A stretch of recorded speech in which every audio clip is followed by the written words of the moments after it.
Ya, selamat datang lagi di video berburu beasiswa ke luar negeri untuk mahasiswa. Jadi video ini adalah video bagian kedua. Buat yang belum nonton video bagian pertama, bisa nonton aja.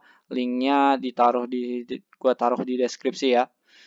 Oke, di bagian kedua ini kita akan bahas tentang jenis-jenis beasiswa. Kita akan bahas program-program apa sih yang bisa kita ikuti. Oke, kita langsung mulai. Nah, menurut gue kalau berdasarkan pembiayaan ada 3 jenis program internasional, yaitu pertama adalah self-funded alias biaya sendiri alias nggak dibiayain. Jadi untuk ikut program tersebut setiap peserta harus membayar biayanya. Nah, tapi ada juga yang bilang kalau kita ikut program kayak gini kita bisa minta uh, istilahnya sponsor ke perusahaan-perusahaan dengan membuat proposal. Cuman gue nggak pernah ngelakuin itu, jadi gue nggak punya pengalaman. Jadi kalau teman-teman pengen tahu hal itu lebih lanjut, mungkin teman-teman bisa cari di tempat lain ya. Oke, terus yang kedua ada yang namanya partial funded, alias dibiayain sebagian. Contohnya, peserta hanya perlu membeli tiket pesawat sendiri, sedangkan akomodasi dan lain sebagainya dibiayai sama penyelenggara acara. Nah, apa aja yang dibiayai sama apa aja yang harus bayar sendiri itu tergantung setiap programnya. Dan itu macam-macam ya. Jadi, teman-teman perlu baca sendiri aja syarat dan ketentuannya dari program tersebut. Terus yang ketiga ada yang namanya fully funded. Jadi kalau ini dibayarin semua. Jadi peserta biasanya hanya perlu mengurus administrasi atau dokumen-dokumen saja karena misalnya tiket pesawat atau lain sebagainya itu sudah dibelikan sama si penyelenggara acara. Oke, kalau berdasarkan kegiatannya, menurut gue ini ada 5. Yang pertama ada student exchange, yang kedua ada summer school atau summer camp, yang ketiga ada conference atau workshop, terus yang keempat ada internship, dan yang kelima ada volunteer. Kita bahas satu-satu. Yang pertama ada student exchange atau pertukaran pelajar. Menurut gue program ini yang paling populer di kalangan mahasiswa. Nah, kalau kita ikut program ini, kita akan belajar dan mengikuti kelas atau mengambil mata kuliah di kampus tujuan. Kita juga bisa mengikuti ujian dan mendapatkan nilai. Ada beberapa program yang membolehkan atau ada beberapa program yang bisa mengkonversi mata kuliah yang sudah kita ambil menjadi SKS di kampus kita. Tapi itu semua tergantung dari program yang kita ikuti. Nah, biasanya untuk program pertukaran pelajar ini diadakan karena ada kerjasama antar universitas di Indonesia dengan universitas tujuan di luar negeri. Misalnya antara UI dengan universitas yang ada di Korea atau IPB dengan universitas yang ada di Jepang dan lain sebagainya.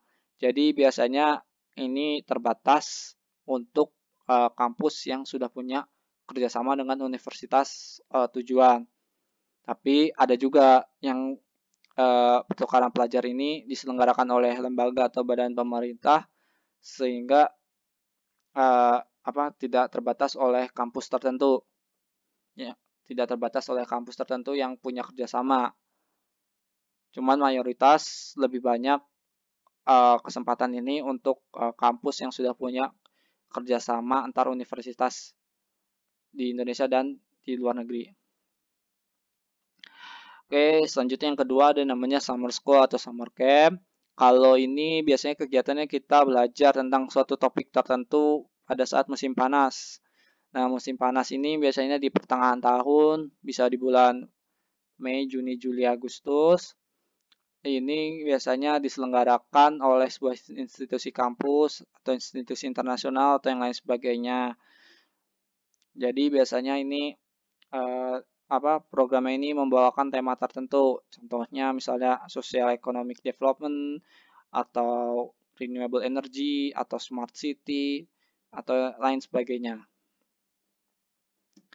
Terus ada juga yang namanya conference atau workshop. Sebenarnya ini mirip dengan summer camp atau yang tadi summer camp tadi. Itu biasanya kita belajar tentang topik tertentu dan biasanya waktunya juga beda ya, maksudnya nggak harus summer tapi bisa di akhir tahun, awal tahun, atau tengah tahun. Terus biasanya ini bisa diselenggarakan oleh badan internasional. Nah, ini contohnya kalau di foto yang di bawah ini ada sebuah kegiatan workshop yang diadakan oleh ASEAN Korea Center. ASEAN Korea Center. Terus ada juga yang namanya internship, jadi kita bisa magang di badan pemerintahan, perusahaan atau lab kampus. Nah, ini biasanya kita membantu pekerjaan di sana atau mengenal perusahaan atau lembaga tersebut, atau juga bisa macam-macam. Nah, ini makanya kegiatan ini bisa diselenggarakan oleh pemerintah, badan internasional atau perusahaan atau yang lainnya. Nah, oke, terus yang terakhir ada yang namanya volunteer. Nah, untuk volunteer ini biasanya kegiatannya kita melakukan kegiatan sosial di masyarakat di negara tujuan. Nah, ini biasanya bisa diselenggarakan oleh pemerintahan, atau badan internasional, atau perusahaan. Ini contohnya kalau di gambar ada kegiatan dari ASEAN ya, tentang disaster management, atau bagaimana melakukan manajemen risiko dampak dari bencana. Nah, ini mereka biasanya melakukan kegiatan ini di masyarakat ya. Oke, segitu aja untuk video bagian kedua ini. Untuk bagian selanjutnya, kita akan bahas tentang persiapan apa aja yang perlu dilakukan untuk mendapatkan beasiswa ke luar negeri. Kalau ada pertanyaan, teman-teman bisa langsung tulis di kolom komentar. Dan sampai jumpa di video berikutnya.